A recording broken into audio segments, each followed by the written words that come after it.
Hi everyone, स्वागत है आपका मेरे YouTube channel physics solution point पर। आज हम लोग आपके लिए एक टॉपिक लेकर आए हैं, very important topic for board of exam and very important topic for wave theory. तो आप लोग आज टॉपिक पढ़ेंगे। टॉपिक का नाम है Huygens principle. Huygens principle of secondary wavelets. तो हाइगेंस प्रिंसिपल को एक्सप्लेन कैसे करना है इसको समझिएगा। स्टार्ट करते हैं। It is the basis of wave theory. It is the basis of wave theory which tells us, जो हमें ये बताता है कि how wave front propagate in any medium. It tells how a wave front propagate through a medium. किसी medium में कोई wave front किस प्रकार से प्रोपेगेट होता है। जस्ट सपोज करिएगा, अगर हम समझना चाहें कि साउंड वेव किसी मीडियम के अंदर किस टाइप से प्रोपेगेट होगी, वो प्लेन वेव फ्रंट की फॉर्म में प्रोपेगेट होती है, because sound wave is a longitudinal wave. और अगर हम ये ले लें, वाटर सरफेस पर एक पीबल डाल देते हैं, पत्थर का एक छोटा टुकड़ा डाल देते हैं, तो उससे होता क्या है, उस टुकड़े के डालने पर उसकी वाटर सरफेस पर एक रिपल बनेगी सर्कुलर फॉर्म में, और वो डिस्टरबेंस सर्किल फॉर्म में आगे बढ़ेगा। तो उस डिस्टरबेंस को हम वहां पे एक नया वेव फ्रंट कहेंगे। वो डिस्टरबेंस बार बार टर्मिनेट होता रहेगा दूसरे पर। जितने भी मीडियम के पार्टिकल्स हैं, जैसे ही उस वेव फ्रंट के बाउंड्री में आएंगे, उसके लोकस पर आएंगे, तो वो डिस्टरबेंस जो जनरेट किया गया वाटर सरफेस पर, वो सभी मीडियम के पार्टिकल को, दैट मीन्स वाटर मॉलिक्यूल्स को क्या करेगा, वाइब्रेट करना शुरू कर देता है। तो इसमें बताया गया है कि it is the basis of wave theory of light. It tells how a wave front propagate through a medium, कि किस प्रकार से हमारा वेव फ्रंट, हम पढ़ चुके हैं वेव फ्रंट क्या बताता है। It is a locus of all disturbance particles और constant phase और envelope, जो किसी पर्टिकुलर टाइम पर एनर्जी या मोमेंटम या डिस्टरबेंस के प्रोपेगेशन को शो करता है, उसे हम क्या बोलते हैं, वेव फ्रंट बोलते हैं, through a medium according to Huygens principle. अब यहां से स्टार्ट होता है हाइगेंस प्रिंसिपल। ये है हमारा Huygens principle. Each point on a wave front is a source of secondary wave which add up to give a wave front. इसने ये बताया है कि हाइगेंस ने क्या कंसेप्ट ली थी, क्या उन्होंने क्या माना था कि जो वेव फ्रंट है, वेव फ्रंट पर, चाहे वो स्फेरिकल फॉर्म में हो, चाहे वो सिलेंड्रिकल फॉर्म में हो, चाहे वो प्लेन वेव फ्रंट की फॉर्म में हो, जितने भी मीडियम के पार्टिकल्स हैं वो सेम फेज में होंगे, एक ही एम्पलीट्यूड में होंगे, एक ही फ्रीक्वेंसी पर वाइब्रेट होंगे। तो जितने भी पार्टिकल्स उस वेव फ्रंट पर हैं, वो एक नए सोर्स का काम करेंगे, और वो नया सोर्स दूसरी प्रकार की वेव को जनरेट करेगा, जिसे हम सेकेंडरी वेव कहते हैं, और जो एनर्जी डिस्टरबेंस में ऐड होती चली जाती है और एक नया वेव फ्रंट बनाती है, जिसे हम लोग सेकेंडरी वेव फ्रंट कहते हैं। जैसे मैं आपको एक एग्जांपल दूं, मान लीजिए ये वाटर सरफेस पर हमने एक पीबल डालने से इसके अंदर वाइब्रेशन होता है, डिस्टरबेंस होता है पार्टिकल्स का, और एनर्जी प्रोपेगेट होती है इन ऑल डायरेक्शंस। तो यहां से जस्ट सपोज करो, एक वेव ऐसे जाती है, एक वेव ऐसे जाती है, तो इसके जो, अगर हम ये क्रेस्ट या ट्रुफ को ले, और एक वेव और ले लो इस टाइप से, ये इसका क्रेस्ट हो गया और ये हो गया ट्रुफ। अगर इनको हम मिलाते चले इस टाइप से, ये इस टाइप से मिलाते चले इन सबको, तो ये एक नया वेव फ्रंट बनाएंगे। इस नए वेव फ्रंट को हम क्या बोलते हैं, सेकेंडरी वेव फ्रंट।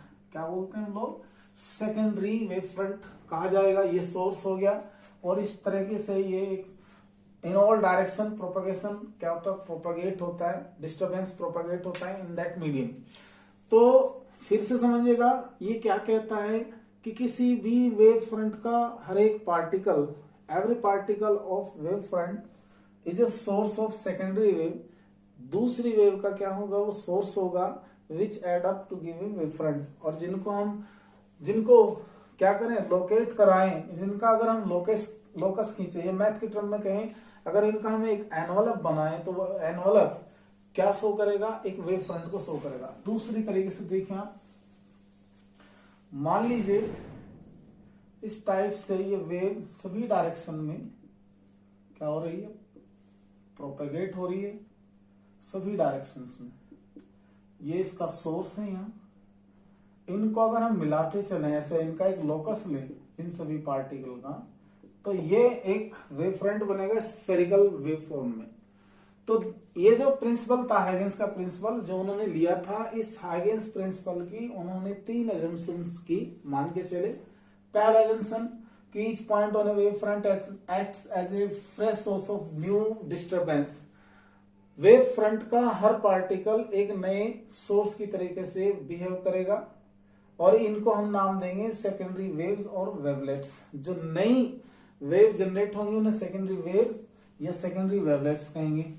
फिर ये क्या कहता है कि जो सेकेंडरी वेवलेट्स हैं spread out in all direction with the speed of light in that medium. ये सभी सेकेंडरी वेव, जैसे आप समझे ये मैंने एक स्फेरिकल, इससे पहले खींच लेता हूं, एक ड्रॉ कर लिया मैंने ये ऐसे, ये प्राइमरी वेव फ्रंट मान लें।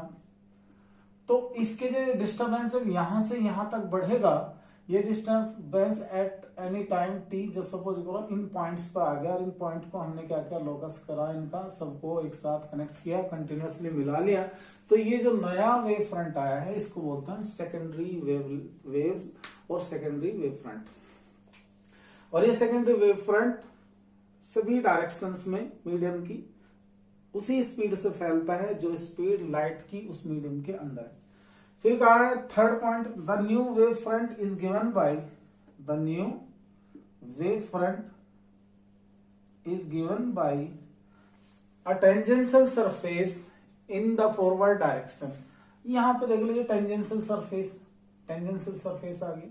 अब इसको और बताते हैं दूसरे तरीके से थोड़ा, tangential surface in the forward direction at later time. तीसरा पॉइंट इन्होंने ये कहा है, जो नया वेव फ्रंट होगा, मान लीजिए कि मैं वेव फ्रंट ऐसे ड्रॉ करता हूं, ये हमारा इनिशियल वेव फ्रंट है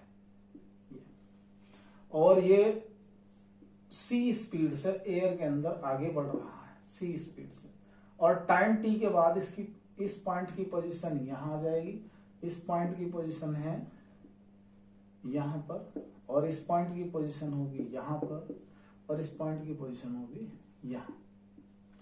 और ये सभी अगर हम डिस्टेंस मेजर करना चाहें तो दीज आर ऑल डिस्टेंस क्या होंगी, ये रेडियस होंगी।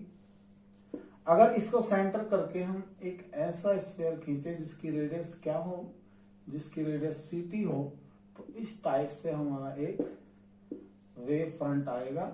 और इस पे जो ये टेंजेंट खींची जाएगी फॉरवर्ड डायरेक्शन में, इसने कहा ना the new wave front is given by tangential surface, तो ये होगा हमारा न्यू वेव फ्रंट।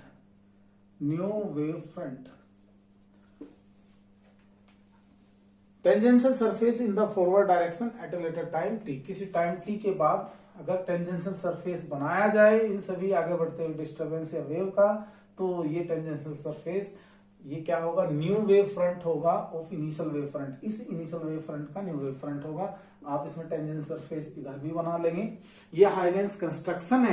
हाइगेंस ने ये माना था कि एनर्जी का प्रोपेगेशन आगे की ओर होता है, पीछे की ओर नहीं होता। वैसे मैथमेटिकली इसको हम दिखा सकते हैं कि जो एनर्जी का डिस्ट्रीब्यूशन है वो इस फार्मूले पे डिपेंड करता है कि इसके डायरेक्टली प्रोपोर्शनल होता है, आई directly proportional 1 plus cos of theta.